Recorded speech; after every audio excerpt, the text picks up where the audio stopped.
Selamat siang. Kita akan mulai lagi untuk materi yang berikutnya. Di dalam materi pemrograman berorientasi objek untuk di pertemuan yang kedua.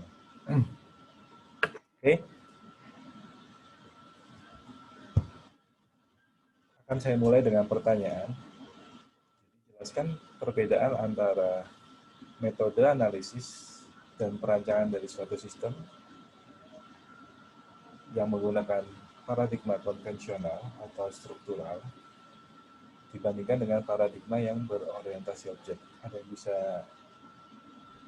memberikan jawaban, kira-kira?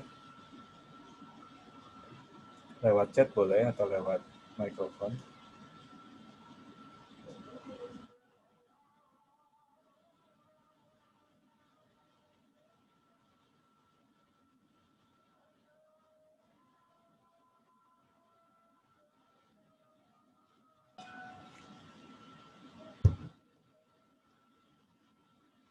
Masalah persepsi objek tidak dapat fungsional.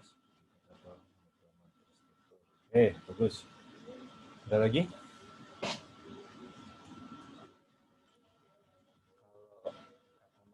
Di konvensional dapat mempengaruhi program.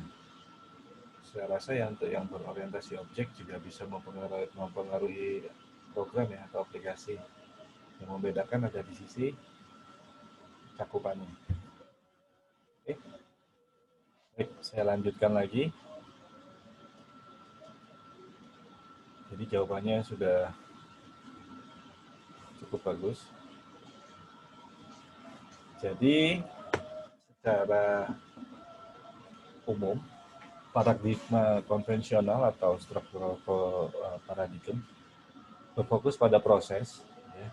Dan yang kedua adalah data terpisah dari prosedur atau function, dan yang ketiga adalah di paradigma konvensional hierarki terletak pada fungsi terletak pada fungsinya atau terletak pada hierarki fungsi.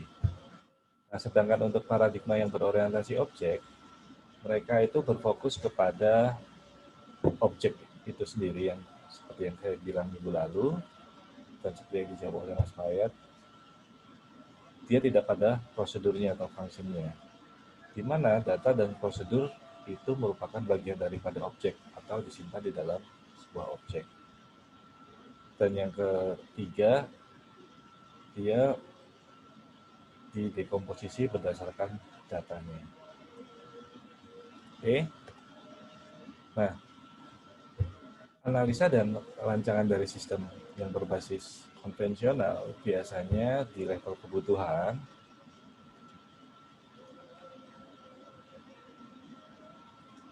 Ya, di level kebutuhan antara sistem dia dengan analisa desainnya bersifat one to one, lantas dibawa ke dalam kode pemrograman dan fungsinya juga one to one. Artinya apa? Desainnya satu, sistemnya satu, lantas dibawa ke kode pemrograman, satu fungsi, satu kode program, fungsi yang lain juga satu program yang satu file yang lain. Nah, akan berbeda dengan paradigma yang berorientasi objek, di mana dia akan memiliki banyak diagram, seperti yang kemarin saya jelaskan mengenai UML atau Unified Modeling Language. Pada dasarnya di dalam UML itu ada sekitar 8 sampai dengan 11 jenis desain, ya, di mana ada yang namanya kelas diagram yang kemarin sudah saya perkenalkan sebelumnya. Nanti akan Anda juga kenal yang namanya objek diagram, state diagram, lantas ada yang namanya use case diagram, terus ada yang namanya activity diagram dan lain-lain. Nah, di mana masing-masing diagram itu saling berkolaborasi untuk masing-masing kelas. Jadi satu kelas itu tidak hanya terdiri dari satu diagram, tapi terdiri dari beberapa banyak diagram. Nah, penggunaannya justru sangat-sangat berguna ya. Semakin detail diagramnya, maka akan semakin baik bagaimana Anda bisa mendefinisikan atau membuat kelas atau membuat aplikasi. Dan dalam paradigma yang konvensional, ada dekomposisi fungsional di mana sistem diurai menjadi sejumlah fungsi yang terdiri dari prosedur dan logika atau logik, di mana sistem tersentralisasi secara fungsi dan data di dalam pemrograman struktural itu dapat dibagi dan digunakan secara bersama-sama. Nah, akan lain halnya dengan yang berorientasi objek, di mana sistem diurai berdasarkan objek yang berupa konsep atau abstrak atau benda, di mana objek tersebut di dalam pemrograman itu bisa berkomunikasi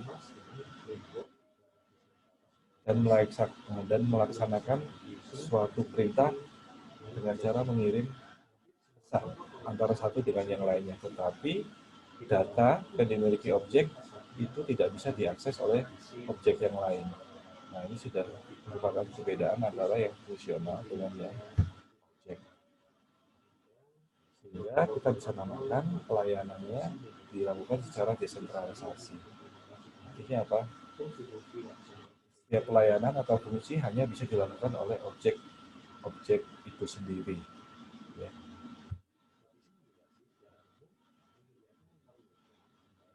Setiap objek membungkus data dan fungsinya. Ini yang disebut dengan tadi, yang dimaksud dengan desentralisasi. Jadi kalau yang di dalam fungsional, data satu diakses secara bersama-sama oleh masing-masing fungsi. Nah, sedangkan di berorientasi objek, data ini sudah tidak lagi tersentralisasi. Dia data sudah didesentralisasi atau sudah dipecah ke masing-masing objek. Jadi hak akses untuk penggunaan data tidak lagi secara global atau publik. Ya. Nah, di mana pendekatan konvensional terfokus kepada sejumlah fungsi di dalam sebuah struktur hierarki, di mana di sana nanti akan terdiri dari modul-modul dan proses dan prosedur yang ada di setiap modul. Jadi kalau di dalam konvensional, hierarki itu terjadi kepada level fungsi dan prosedur. Jadi yang kemarin saya seperti sempat bilang, di mana suatu fungsi mungkin bisa diakses oleh fungsi yang lain. Nah, fungsi ini juga mungkin akan mengakses fungsi yang lain. Nah, ketika ada kesalahan dari suatu fungsi, maka runutan daripada fungsi ini bisa menjadikan suatu masalah. Nah, itu mengakibatkan kegagalan sistem akan semakin besar. Pun sama halnya dengan data. Ada data yang di-sharing secara bersama-sama. Nah, ketika ada perubahan dari data, maka setiap fungsi yang menggunakan data ini pasti akan terkena imbasnya. Nah, lain halnya dengan yang berorientasi objek, di mana setiap model dari objek-objek disebut dengan skenario, dan peranan dari objek-objek ini itu akan menjadi sebuah metode dari perangkat lunak.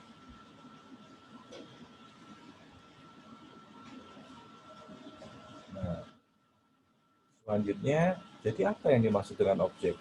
Dan apa saja anatomi atau bagian dari sebuah objek? Pertanyaan berikutnya, bagaimana objek dapat berinteraksi dengan dunia luar? Kalau dalam hal ini berinteraksi dengan objek yang lainnya. Jadi sebuah objek itu adalah satu dunia dan objek yang lain adalah dunia yang lain. Jadi bagaimana objek ini bisa saling berinteraksi di luar objek, dunia objeknya itu sendiri. Oke. Nah, definisi daripada objek yang harus Anda ingat itu ada 3 jenis. Yang pertama adalah benda nyata atau benda konkret, bisa berupa pesawat, lampu, buku, ballpoint, atau mouse. benda-benda nyata yang lain, atau misalkan dompet, handphone. Gitu ya. Objek juga bisa berupa sebuah konsep atau konsepsi. Seperti yang saya juga kemarin sempat perkenalkan, bisa jadi adalah transaksi. Dia tidak nyata, tetapi bisa merupakan sebuah objek, karena dia merupakan sebuah konsep. Bisa juga mata kuliah atau pembukuan. Maaf, sebentar. Dan selanjutnya, objek juga bisa berupa sebuah abstraksi. Abstraksi di sini artinya eh, benda konkretnya ada, tetapi tidak bisa digolongkan sebagai benda konkret karena dia masih berupa abstrak. Misalkan kayak perusahaan, atau universitas, atau sekolah. Sekolahnya ada, tapi kalau kita definisikan secara konkret, itu akan sangat-sangat susah. Nah, sebuah perusahaan, di mana sebuah perusahaan itu terdiri dari objek-objek yang lain yang ada di dalamnya, nah, itu bisa kita klasifikasikan sebagai abstraksi. Ya, sampai di sini ada yang ingin tanyakan?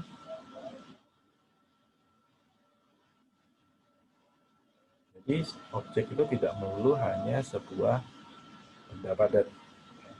Jadi yang sudah ingat ada benda konkret, konsepsi, dan abstraksi. Ya.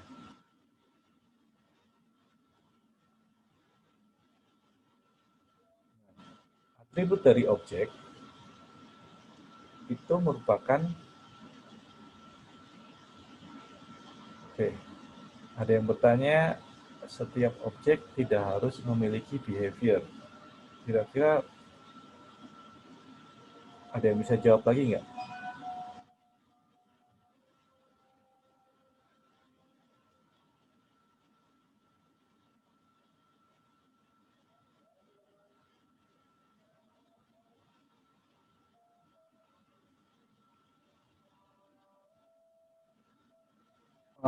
Kalau objek memiliki karakteristik tertentu, bisa jadi karena atributnya. Karena karakteristik itu didefinisikan menjadi sebuah atribut atau ciri-ciri. Jadi kalau dibilang objek benda yang memiliki karakteristik, ya benar. Karakteristik artinya akan memiliki ciri-ciri. Nah, setiap objek idealnya itu pasti akan selalu memiliki behavior atau sifat.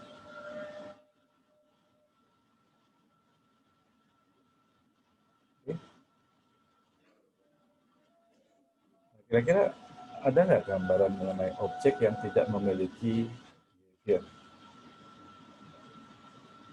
yang ingin ditanyakan atau dicontohkan?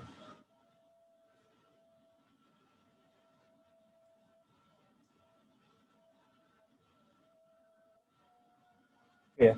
Nah, uh, mungkin kalau di dalam dunia nyata kemungkinan itu hampir tidak ada ya.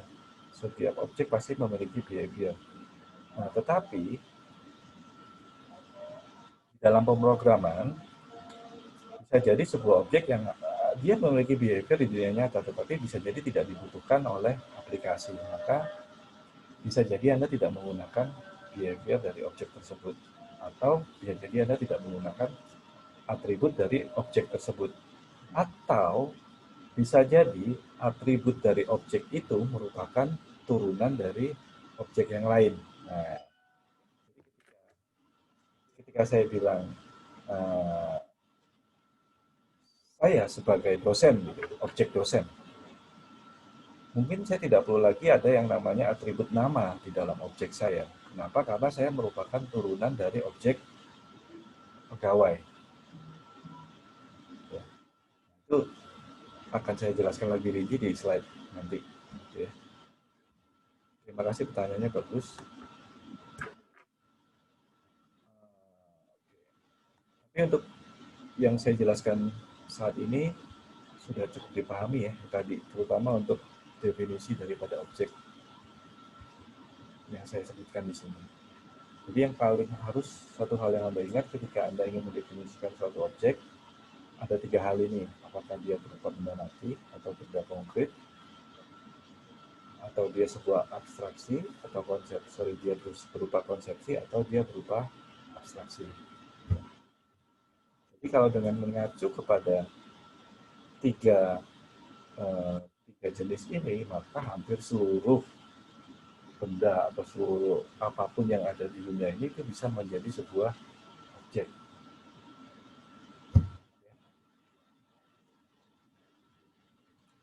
Nah, ciri-ciri dari suatu objek atau yang disebut dengan atribut, ya, yang harus Anda ingat, pastikan bahwa atribut tersebut adalah nilai internal atau data yang terkait dengan objek tersebut.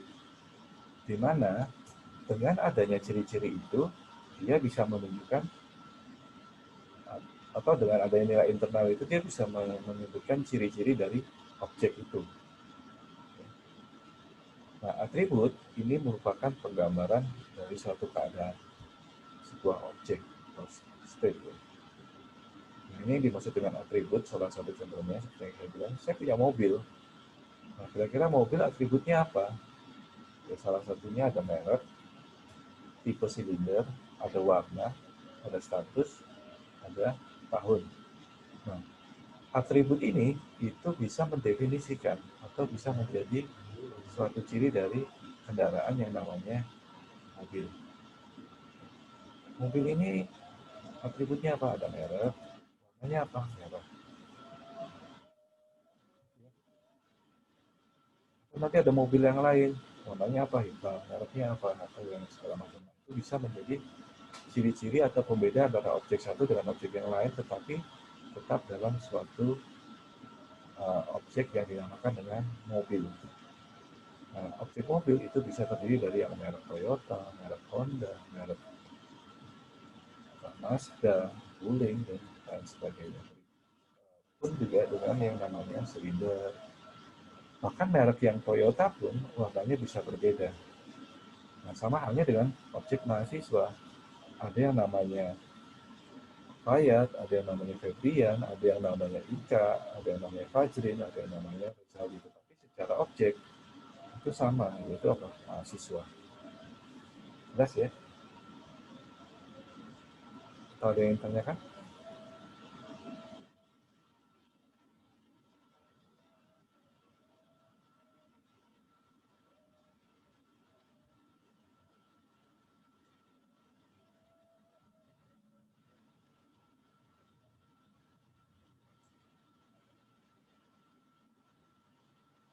Bisa jadi ban dan velg merupakan atribut dari sebuah mobil. Betul. Untuk pertanyaannya Mas Ilham, bisa jadi iya.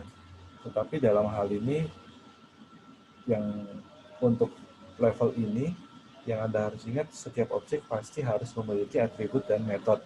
Tetapi untuk konsep yang berikutnya, pengembangan dari objek bisa jadi seperti yang dinyatakan oleh Mas Ilham.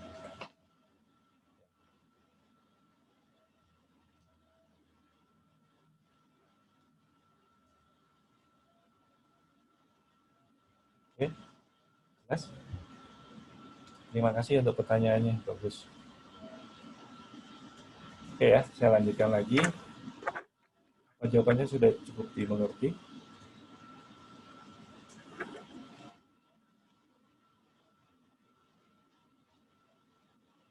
Ya, saya lanjutkan lagi. Nah, objek itu selalu memiliki atribut dan selalu memiliki metode. Nah, metode itu mendefinisikan apa? Metode itu mendefinisikan operation atau sesuatu yang bisa dilakukan oleh objek itu.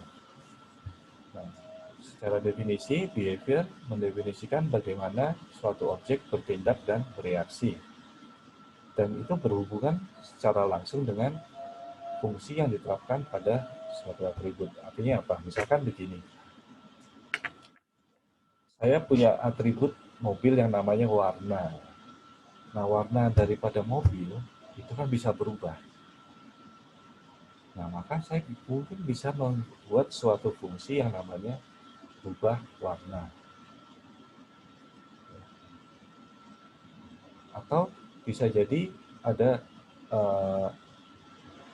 status dari mobil, misalkan yang tadinya jalan, tiba-tiba dia berubah menjadi tidak jalan. Nah, metode bisa berupa seperti itu, yang berelasi dengan atributnya itu sendiri. Salah satunya yang paling umum adalah memang metode itu ditujukan untuk mengubah nilai dari suatu atribut yang dimiliki oleh objek. Seperti yang saya contohkan tadi, warna mobil bisa berubah. Nah, maka objek mobil pasti memiliki metode mengubah warna. Ya. Merek mobil pun bisa berubah. Berarti pasti si objek mobil itu memiliki metode yang namanya berubah merek dan begitu seterusnya. Ataupun juga bisa disebut dengan behavior bisa merupakan suatu metode atau operasi sebuah pelayanan atau service. Nah, kalau yang tadi di atas saya sebutkan adalah metode itu untuk mengakses nilai atau atributnya itu sendiri, ya. Atau bisa juga dia merupakan suatu service atau pelayanan. Misalkan apa? Objek mobil itu bisa berjalan atau objek mobil bisa berhenti. Objek mobil bisa menyalakan klakson atau membunyikan klakson. Objek mobil bisa menyalakan lampu. Di mana itu tidak ada korelasinya dengan mengubah ciri-ciri daripada mobil, tetapi hal ini itu sangat mungkin dilakukan oleh objek mobil. Nah, ini yang dimaksud dengan behavior juga bisa merupakan suatu operasi atau service yang dilakukan oleh objek itu. Jelas ya? Jadi secara untuk sudut pandang metode atau sudut pandang fungsi dari sebuah objek, itu bisa berarti adalah fungsi yang mengakses atributnya dari sebuah objek. Bisa juga metode yang untuk mendefinisikan service atau perilaku yang bisa dilakukan oleh objek itu. Oke.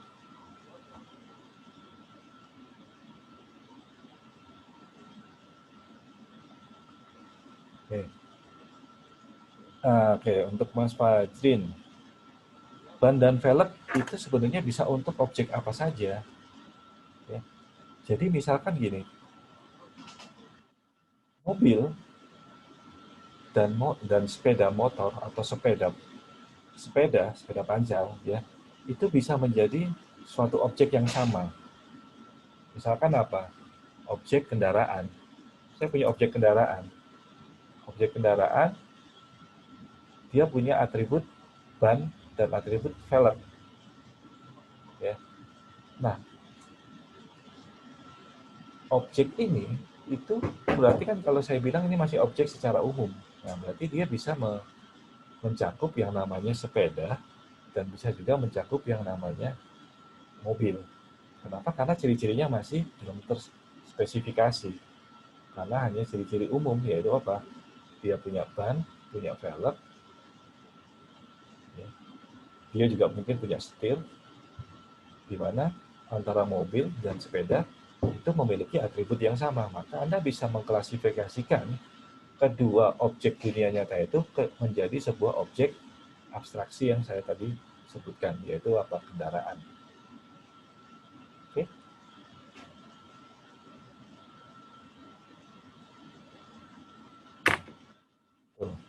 Betul sekali. Terima kasih.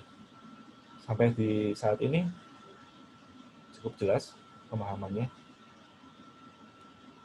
Jadi atribut itu tidak selalu eksklusif dimiliki oleh sebuah benda ya. Jadi kalau saya bilang kemarin objek yang tadi yang definisi yang saya sebutkan, definisi itu bisa berupa benda konkret, abstraksi atau konsepsi ya. Iya, sudah saya record, Mas. Nanti akan saya upload di YouTube. Oke ya.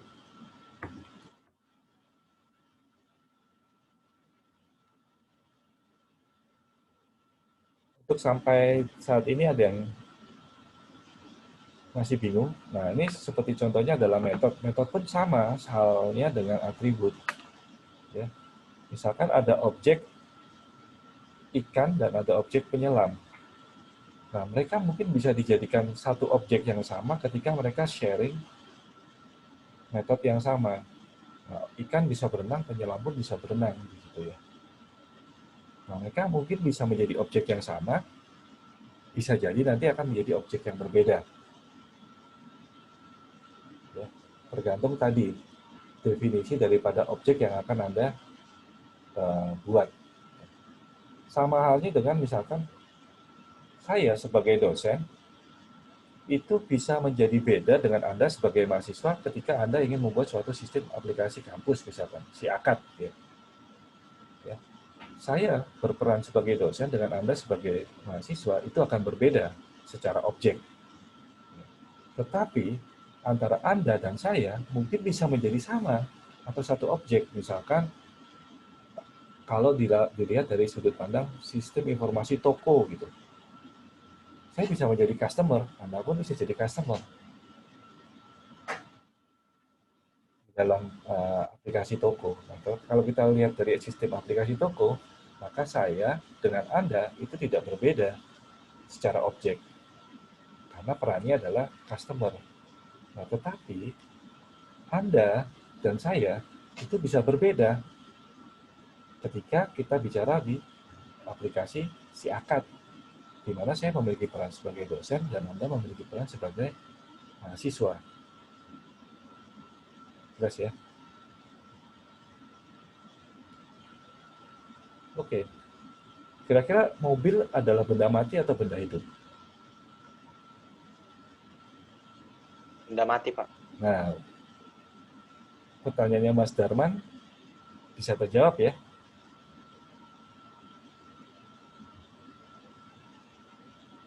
Jadi, seperti yang saya tadi bilang di awal, objek itu bisa berupa apapun di dalam dunia.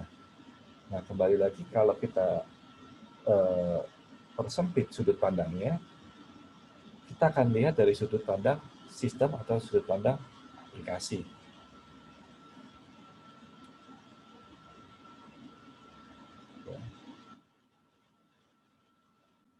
Ya.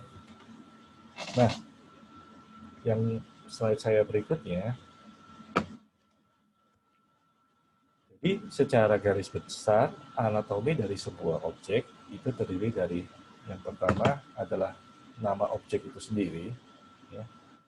Dan yang kedua adalah atribut daripada objek, dan yang ketiga adalah metode daripada objek.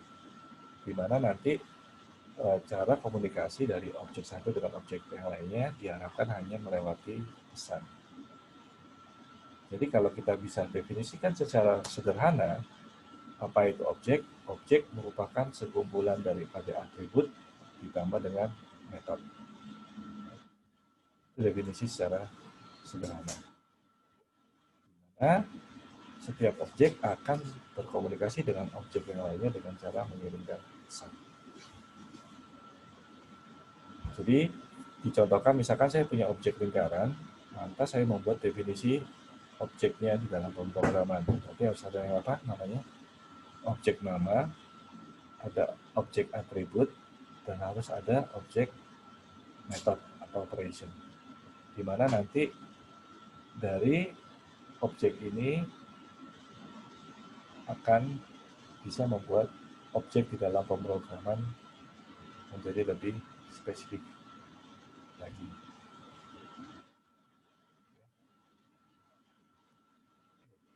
Pun begitu juga dengan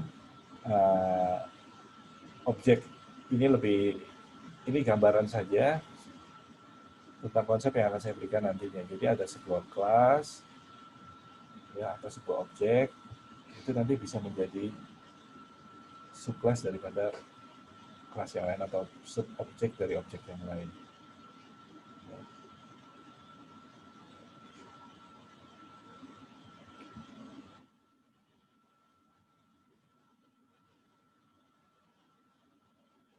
Ya. Nah, ini ada kelas employee atau kelas pegawai, di mana nanti bisa diturunkan menjadi subclass atau kelas yang lain, menjadi kelas manager, office staff, dan kelas instructor. Oke, nanti akan kita kembali lagi ke sini. Nah, jadi apa yang dimaksud dengan kelas? dan sebutkan komponen-komponen dari kelas, gampang ya. Ya, komponen-komponen kelas seperti dunia nyata tadi ada objek, ada atribut, maka objek yang sudah ada definisinya tadi akan Anda rubah menjadi sebuah kelas. Nah, kelas itu sama halnya seperti objek, terdiri dari atribut atau ciri-ciri dan method atau function. Jadi mengulang minggu lalu atau kelas lalu, jadi sebuah kelas itu merupakan blueprint dari objek yang sejenis. Ya. Objek yang sejenis ini yang tadi saya terangkan. Saya dengan Anda itu bisa menjadi objek yang sejenis ketika kita sedang membuat aplikasi toko. Jenisnya kita apa? Customer. Nah, tetapi kita bisa jadi tidak sejenis ketika Anda ingin membuat sebuah aplikasi si akad, ya, di mana saya akan menjadi objek dosen dan Anda akan menjadi objek mahasiswa. Ya. Dalam sebuah kelas, itu Anda diharuskan untuk menetapkan spesifikasi atribut dan perilaku objek. Nah, jadi ciri-ciri objek akan Anda spesifikasikan menjadi atribut, behavior daripada objek akan Anda spesifikasikan menjadi function.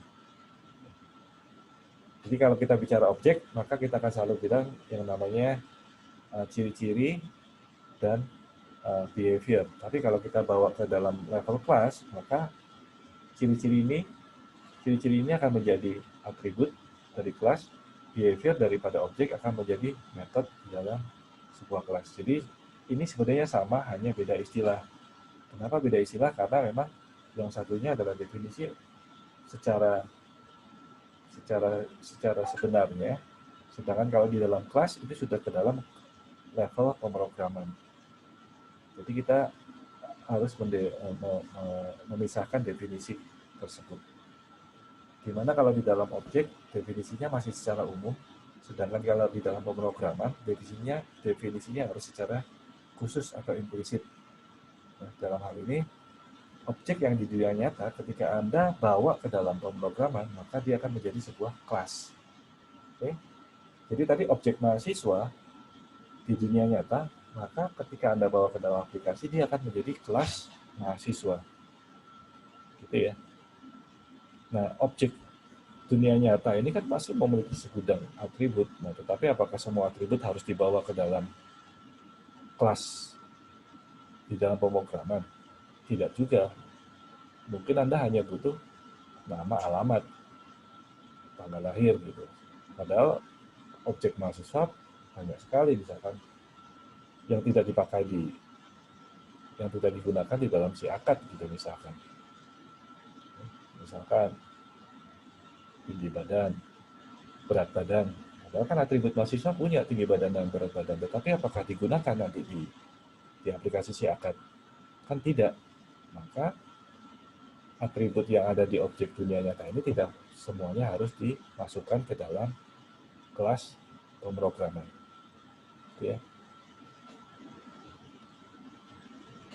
Nah, selanjutnya kelas selain tadi merupakan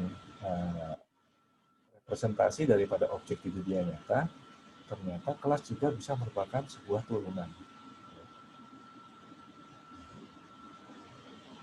Sebuah turunan dari sebuah kelas, di mana sebuah kelas yang memiliki kategori secara umum itu dipecah lagi menjadi kategori yang lebih spesifik.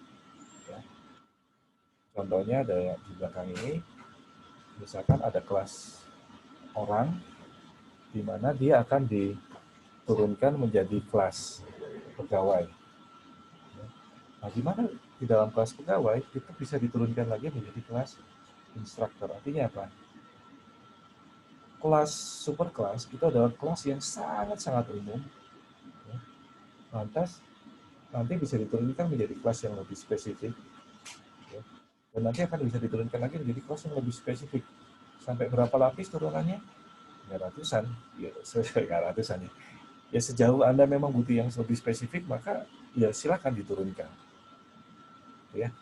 Contoh yang di dalam sini ada kelas employee, ya, di mana kelas employee itu bisa terdiri dari manager, office staff, dan instruktur ya, atau instruktur ya. Nah, di mana kelas employee ini itu sudah menampung atau sudah memiliki atribut nama, tanggal lahir, social number, telepon number,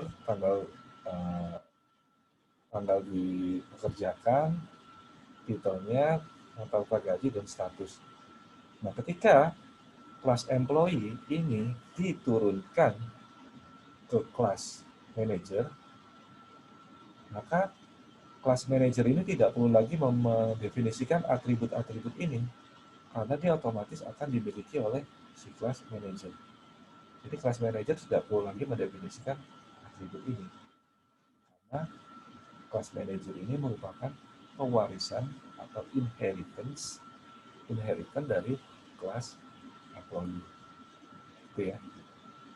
Sampai dengan ini ada yang ingin ditanyakan? Oke. Untuk aplikasi Instagram ya, maka Anda definisikan dulu atributnya.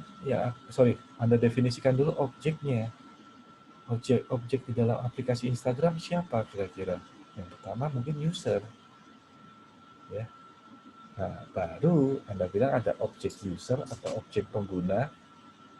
Anda definisikan atributnya apa? Nama, alamat, followers. Nah, tetapi objek user ini merupakan bagian daripada aplikasi Instagram. Itu ya.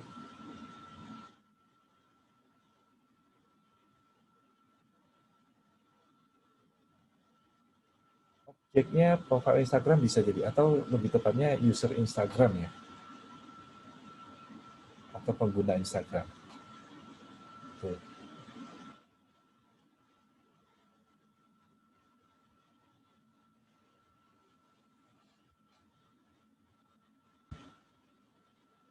Ya, kita lanjut lagi. Nah, untuk definisi kelas sudah cukup jelas ya. Jadi kelas itu ya merupakan definisi secara spesifik yang dipergunakan untuk level pemrograman.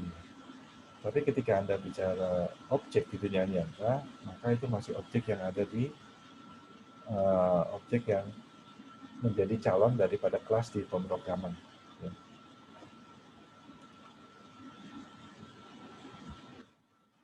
Oke, selanjutnya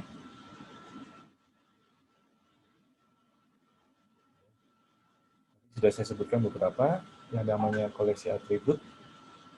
Itu merupakan atribut yang dimiliki oleh objek, maka akan diturunkan ke dalam kelas dan juga akan merupakan sebuah kumpulan daripada metode atau fungsi-fungsi yang lain. Nah, komponen berikutnya, karena kita sudah masuk ke level pemrograman ya, maka akan ada yang dinamakan dengan tingkat akses atau disebut dengan enkapsulasi, di mana di dalam sebuah kelas itu secara umum ada 3 level akses. Yang pertama adalah private, yang kedua adalah protected, dan yang ketiga adalah public.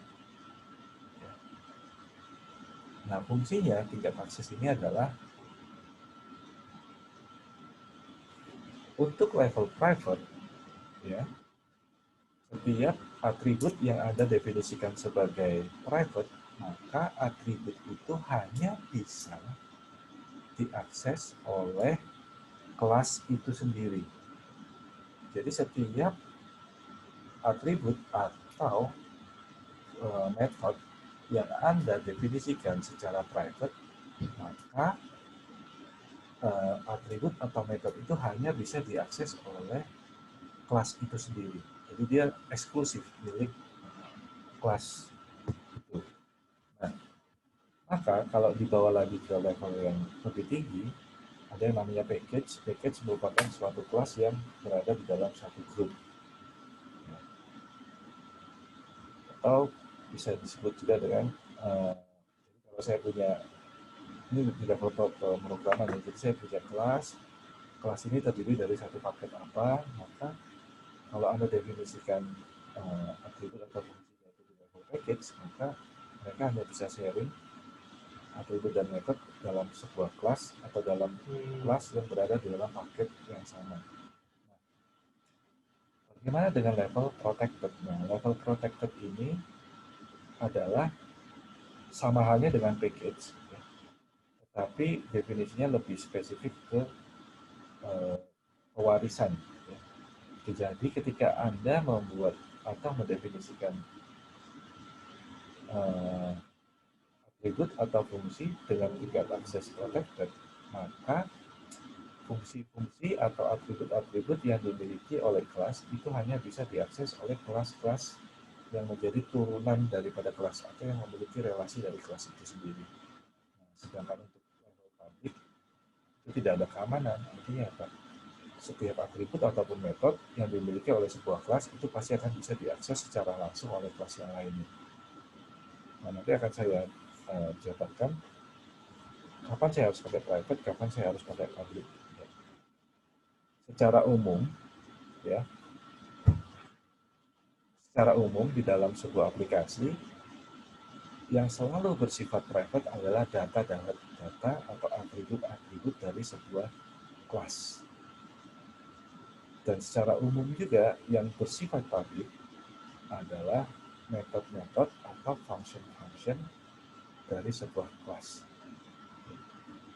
Jadi idealnya data itu atau atribut itu harus selalu bersifat private. Sedangkan metode harus selalu bersifat public. Secara gampangnya seperti itu. Secara umum. Jadi ketika Anda nanti akan membuat sebuah aplikasi, ketika Anda akan membuat suatu atribut, ingat fungsi ini. Atau ingat struktur dasarnya ini. Data selalu bersifat private, metode selalu bersifat public. Ya.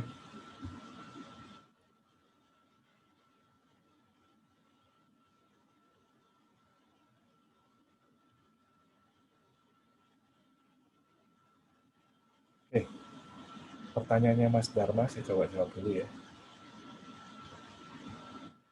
Seperti yang saya bilang, kalau Anda bilang membuat suatu aplikasi e-commerce, objeknya satu saya, misalkan saya. Tetapi saya punya peran yang berbeda. Satu berperan sebagai penjual, dan satu berperan sebagai pembeli. Oke? Nah, maka yang dimaksudkan dengan definisi objek di dalam pemrograman adalah Anda tidak melihat saya sebagai sebuah objek nyata, tetapi Anda lihat peranan saya di dalam sistem. Ya. Jadi, saya sebagai pribadi memang bisa menjadi penjual dan pembeli. Nah, tetapi kalau dalam sebuah sistem, maka Anda harus lihat peranan saya. Jadi untuk definisi objek di dalam sistem, yang Anda angkat adalah peran dari objek dunia nyata. Jadi kalau saya bisa berperan sebagai pembeli dan penjual, maka Anda harus mendefinisikan dua buah objek, yaitu pembeli dan penjual. Nah, bagaimana menentukan state dan behavior-nya? Nah, kalau pembeli dan penjual itu memiliki atribut yang sama, tetapi nanti hanya dibedakan di dalam level metodenya, maka Anda bisa membuat sebuah kelas. Misalkan apa? Kelas pengguna, di mana kelas pengguna nanti bisa diturunkan menjadi pembeli dan bisa diturunkan menjadi penjual. Nah, maka atribut-atribut yang bersamaan atau atribut-atribut yang memiliki nilai yang sama bisa Anda taruh di kelas pengguna. Nah, untuk yang metode yang spesifik bisa Anda pisah di dalam subkelasnya. Nanti akan saya contohkan lagi. Oke. Itu nanti ada di konsep pewarisan pertanyaannya. Nah, jadi ini sama-sama orang, ya, tetapi peranannya berbeda. Yang satu sebagai salesperson dan yang satu lagi sebagai customer. sama-sama orang, tetapi peranannya berbeda. Oke. Nah, enkapsulasi ada sebuah remote, digambarkannya seperti itu, yang dapat mengakses sebuah televisi. Televisi nggak perlu tahu proses apa yang terjadi di dalam remote, dan remote pun juga nggak perlu tahu apa yang terjadi di dalam televisi. Yang jelas, remote mengirimkan pesan kepada TV untuk nyala. Nah, TV tinggal nyala. Tetapi proses apa yang terjadi di televisi, remote nggak tahu. Dan proses apa yang dilakukan oleh remote, TV pun nggak tahu. Dia hanya menerima perintah. TV nyalakan. Oke, maka TV akan menjalankan perintah untuk menyalakan. Tetapi masing-masing tidak tahu proses yang terjadi di dalam objek itu sendiri. Ini yang dimaksud dengan enkapsulasi. Oke. Ini secara detail mengenai konsep enkapsulasi.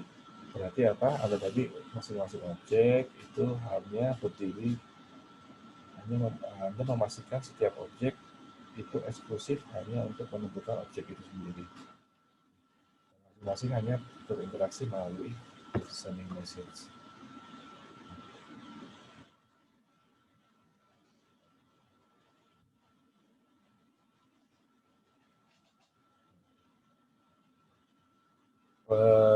Materi berikutnya adalah misalkan apa bedanya instance dan inheritance.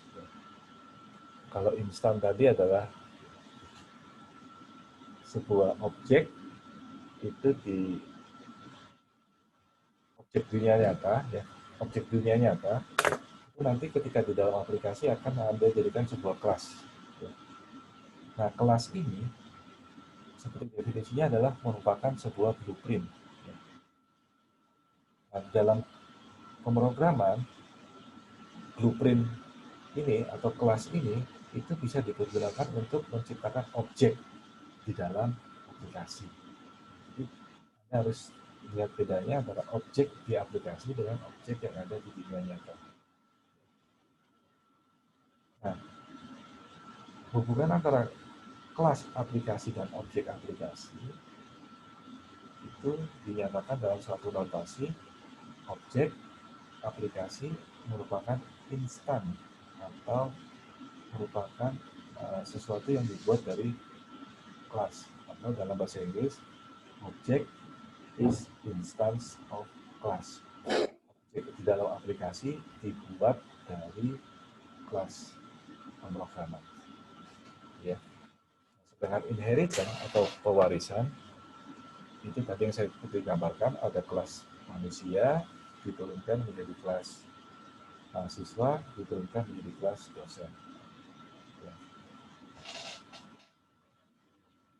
Nah, kalau secara modeling, notasinya hanya dibedakan berdasarkan ini. Jadi kalau Anda melihat ada notasi ini, maka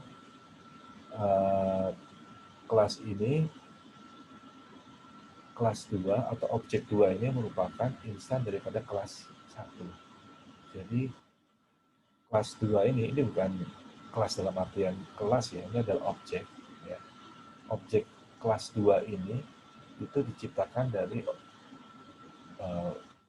kelas 1. Nah, sedangkan inherit tanda-tandanya ke atas, ya. Maka kalau cara bacanya adalah kelas spesial ini merupakan pewarisan atau inherit dari general class, atau kelas spesial merupakan turunan dari kelas umum. Nah, secara definisi kelas pewarisan, ya, itu memungkinkan kelas-kelas objek yang mewarisi atribut dari kelas-kelas yang lebih umum, yang seperti tadi saya bilang, bahwa bisa jadi ada nama, ada atribut-atribut yang sama dalam sebuah objek yang berbeda. Anda bisa tampilkan ke dalam satu kelas yang sama, lantas diwariskan ke dalam kelas-kelas yang berbeda di bawah.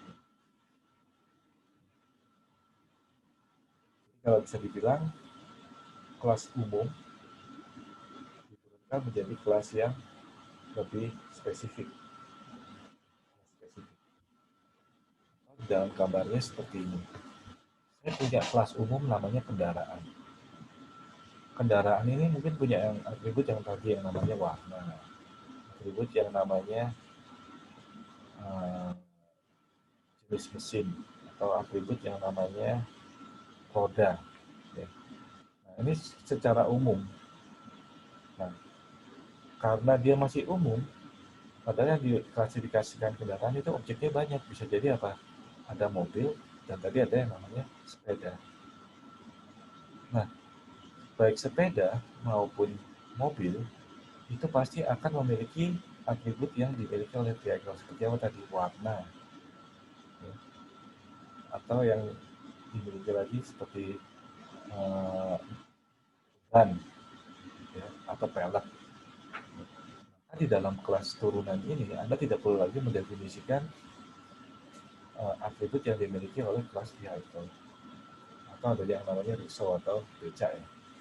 Nah, mana di dalam kelas mobil ternyata juga terklasifikasi lagi secara spesifik. Misalkan ada kelas mobil Chevy, kelas mobil Ford, kelas mobil Austin. Nah, kelas mobil Ford pun ternyata ada yang jenisnya lagi, ada Mustang, Escort, ada Tempus. Dan kelas mobil Escort ternyata ada spesifik lagi, ada yang 2 pintu, ada yang 4 pintu.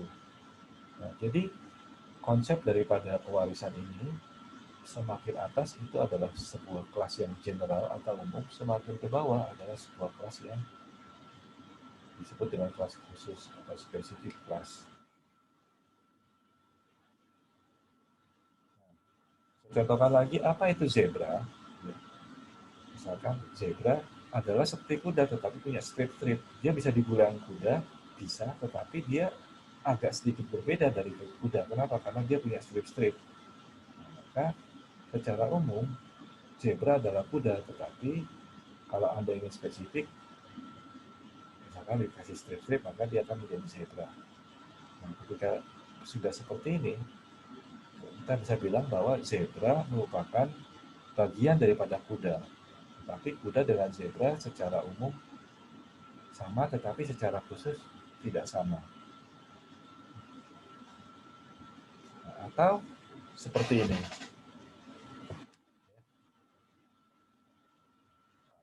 Bukan animals ya harusnya. Ini adalah mamalia harusnya. Oke, ada kelas yang namanya mamalia. Kelas mamalia itu bisa makan dan itu bisa tidur. Nah, kelas mamalia itu ternyata bisa menjadi bisa diklasifikasikan menjadi sesuatu yang berbeda. Misalkan di sini kelas menjadi kelas anjing, dan yang satunya lagi menjadi kelas manusia, di mana kelas anjing itu memiliki fungsi menggonggong, ya. Sedangkan manusia memiliki fungsi berbicara. Nah, karena kelas anjing dan kelas manusia ini merupakan pewarisan dari kelas mamalia, maka otomatis kelas anjing ini pasti bisa tidur, kelas anjing ini bisa juga makan. Pun begitu halnya dengan kelas manusia. Kelas manusia ini pasti bisa makan, kelas manusia ini pasti bisa tidur. Tetapi ya, kelas manusia ini tidak bisa menggonggong. Begitu juga halnya dengan kelas anjing. Kelas anjing tidak bisa berbicara. Kenapa? Karena yang bisa sharing metode atau atribut itu hanya yang direct connection seperti ini. Ya, ini direct connection ya. Sedangkan ini tidak direct connection karena tidak ada penghubung ke sini. Dia harus lewat ke mamalia ke atas baru ke human. Nah, jadi manusia dengan anjing itu berbeda dari sisi apa? Anjing bisa menggonggong, manusia bisa berbicara. Tetapi manusia dan anjing itu sama. Sama dalam hal apa? Dia bisa makan dan dia juga bisa tidur. Nah, di dalam konsep pemrograman memungkinkan bagi Anda untuk hanya menulis satu kali atribut atau metode yang sama. Nah, sedangkan untuk yang metode yang lebih spesifik bisa Anda buat seperti ini turunannya. Atau anjing juga bisa diturunkan menjadi tipenya browser dan lainnya adalah tipenya batch.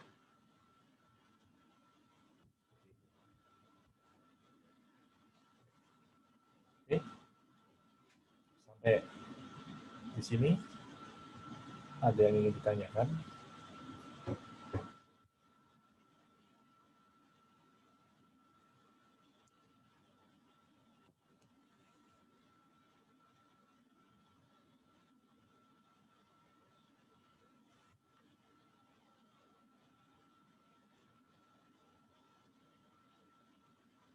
Ada ya? Oke, terima kasih. Saya lanjutkan lagi.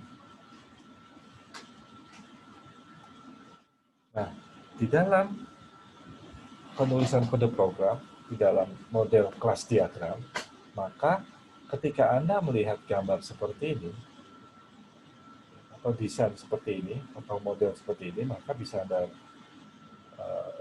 bisa berkata bahwa ada sebuah general class yang namanya kelas employee, di mana kelas employee ini memiliki atribut employee name, nama pegawai, nomor pegawai, alamat, dan tanggal disewa.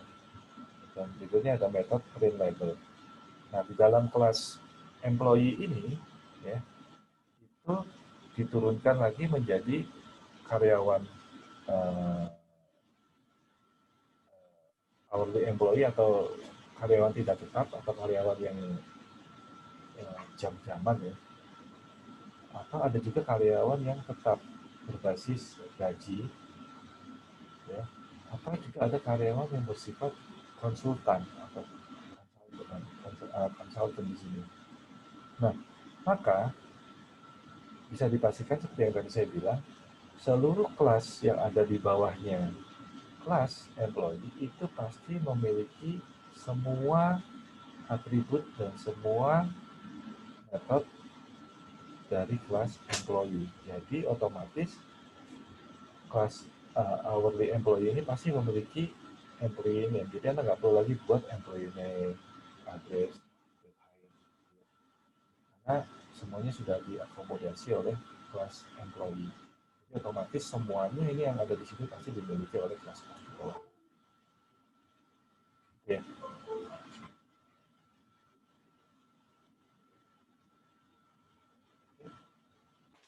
Sudah selesai presentasi dari saya. Ada yang ingin ditanyakan? Atau ada yang masih bingung? Atau ada yang punya pendapat lain? Silakan.